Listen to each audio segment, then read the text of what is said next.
Ask me like, what is the biggest piece of advice you give to an entrepreneur? It's to co-create content with other people. But I feel like that's where so many people get hung up. They're like, okay, I'm going to do this.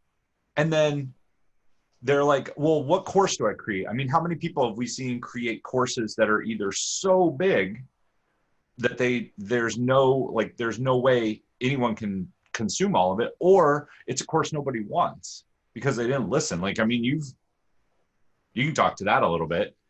Yeah, I was just going to hit on like people always ask me like, what is the biggest piece of advice you give to an entrepreneur?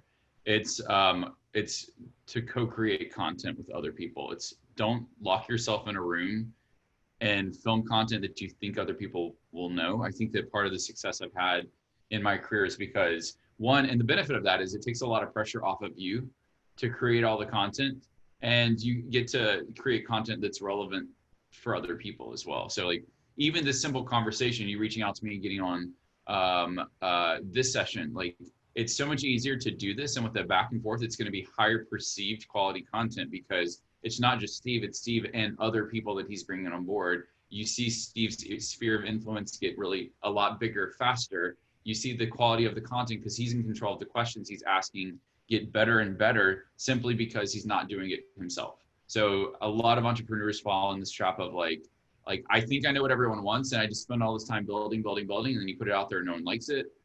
Whereas the power of like engaging others, other people are going to unlock. They hold the keys to unlocking your business going to the next level.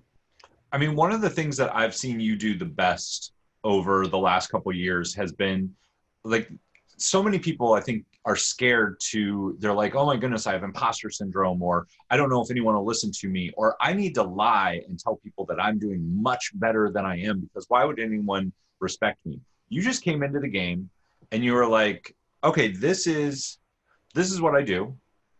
And you allowed people to follow you on the journey. You documented it, which had a bunch of that co-creation with it. Like one of the best things I saw you do was you did a virtual summit. And then from that virtual summit, you pulled people out and you were like, okay, I'm going to do this little class on how to do something. You got people on the class and it wasn't a ton of people. You didn't have thousands of people there. You had, I mean, how many, you talk about that a little bit because that was really interesting to me to watch. Yeah.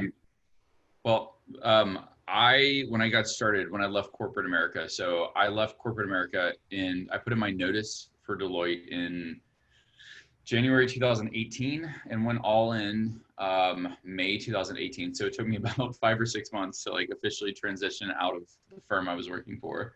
But I loved every minute of it. I just knew that like the journey that I was on, I could serve so many more by making that leap. And the one thing I will say for those who are listening, like I had to make that leap to free up the mental capacity to be able to become an entrepreneur. Otherwise, had I tried to do this while in corporate America, I just wouldn't have had the capacity to think through what I needed to do. So what I knew, I didn't know what all the pieces looked like when I was going through that process, but what I knew was that I loved conferences and I could speak on stage and speak in front of a group without a problem, but speaking on camera like this was like the most awkward thing getting started. And so I did a summit because one, I love conferences, and two, it was forcing me to get uncomfortable, but at least I was doing it with other people. And it was really cool because one of my friends made a comment, Marie Larson, Stephen Larson's sister, she made a comment that was like,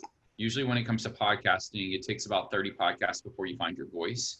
So I was like, part of the benefit of the summit was I was like, I need to make sure I interview at least 30 people because right out of the gates in a vacuum, I did 30 interviews. And by the time you get in that momentum and forcing yourself to speak on camera, I started to find my groove and started to it just accelerated that journey to getting more and more comfortable in front of a camera.